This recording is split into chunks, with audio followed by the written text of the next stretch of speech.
pagi bagi kita semuanya.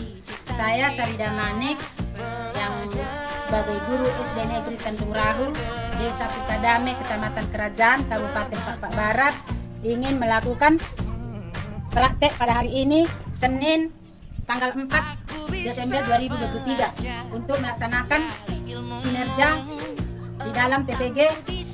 Selamat pagi dan jual-jual Tante Karina. Belajar, bergerak, bermakna.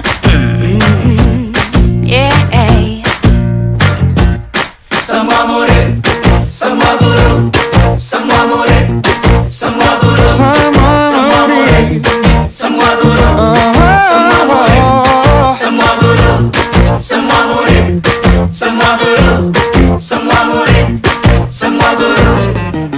Meski berbagai budaya, berbagai usia, Dan ingatlah bahwa kita insan yang merdeka. Belajar, bergerak, bermakna.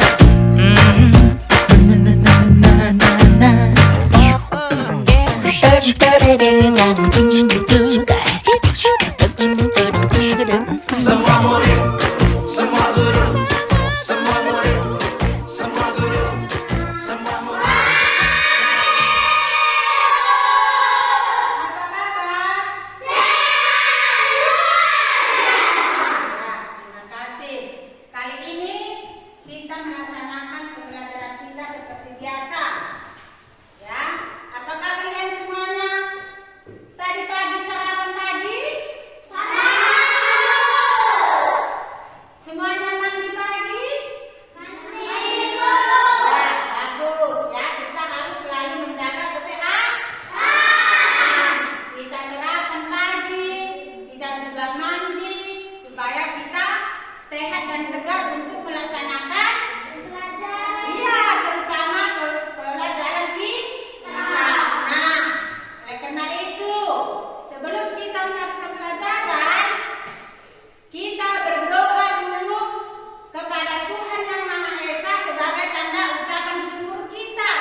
satu malam dia dalam air mengalir supaya berkecambahan benih terjadi bersamaan.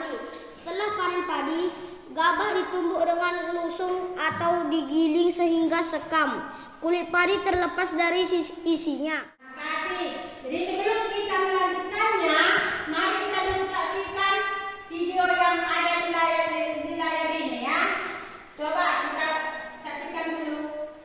Setelah belajar di tema 3, peduli terhadap makhluk hidup, subtema 1, dewa dan tumbuhan di lingkungan rumahku, pembelajaran 1. Mari adik-adik kita belajar dengan penuh semangat. Sebagian besar masyarakat Indonesia mengkonsumsi nasi sebagai makanan pokok. Apakah kamu tahu bahwa nasi berasal dari beras dan beras? Ya, tadi kita sudah membaca ceritanya dan juga sudah menyaksikan video yang ada di dalam layar. Sekarang coba bagaimana itu dengan pertumbuhan padi, ya? Apa ini? Coba kita perhatikan dulu. Ini apa ini? Ya, ini batang padi ya. Dan ini kita perhatikan dulu. Tadi katanya padi itu kita panen, kita rendam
bibit sementara. Inilah pertama-tama padi dimasukkan ke dalam benih dan direndam dalam 1 malam. Ya, setelah itu bibit dibuat ke tempat penanaman sementara. Pertama-tama bibit tadi direndam dimasukkan di dalam goni, lalu direndam ke air selama berapa katanya? Malam Iya, selama 1 malam. Ya, seperti yang tadi. Ini padinya. Ya, setelah itu baru ini direndam. Setelah gabahnya ini tumbuh berakar, lalu dimasukkanlah ke lahan sementara. Tumbuhlah dia seperti ini. Nah, ya, tumbuhlah dia seperti ini. Setelah seperti ini dipindahkanlah ke sawah, dipupuk, ya, diurus, diairi. Karena dia di sawah tinggalnya tentunya akan punya air. Baru tumbuh dia seperti ini. Nah, perhatikan dulu, tumbuh dia seperti ini. Setelah dia seperti ini, dari sini dia mengeluarkan buah, tumbuh dia seperti ini. Nah, ini ada buahnya. Ditunggu beberapa hari lagi, ya, ini akan menjadi berisi, lalu menguning. Ya, setelah kuning itu tandanya padi siap untuk dipanen. Itulah prosesnya. Perhatikan dulu, ya. Berikut adalah beberapa cara untuk mempertahankan padi tetap dapat dinikmati masyarakat Indonesia. Buka bukunya di halaman yang berikut. 4. Halaman 4. Menjaga bibit agar dapat ditanam kembali. Ya, contohnya tadi kan kita siap panen, tentunya padi bisa kita simpan dan juga akan padi itu setelah kita ambil itu akan bisa kita tanam kembali untuk menjadi bibit. Jadi itulah prosesnya selalu berulang-ulang. Ya, kita ambil padi lalu bisa kita tanam kembali. Ya, baru yang kedua, coba baca dulu kelompok 3. Ada contoh yang kedua, menjaga Jaga lahan pertanian. Jangan sampai lahan digunakan untuk kebutuhan lainnya. Misalnya dijadikan rumah dan bangunan. Iya, menjaga lahan pertanian supaya jangan sampai lahan digunakan untuk kebutuhan lainnya. Misalnya dibangun di situ rumah, ya kan? Kalau dibangun di rumah di situ bisa lagi dibuat sawah. Nah, kalau dibangun di situ contohnya pembangunan yang lain, ya, pemukiman dibangun di situ contohnya perkantoran ataupun dibangun di situ mall, dibangun itu kantor-kantor apa, bisa lagi dibuat pertanian. Boleh, bisa lagi dibuat di situ nanam padi, nggak bisa, iya kan? Nggak bisa, kelompok 3 bisa lagi tuh. Kalau sudah dibuat di situ bangunan di lahan tersebut, di lahan kan jadi sawah kian, lalu datang orang, belilah sawahku ini, sama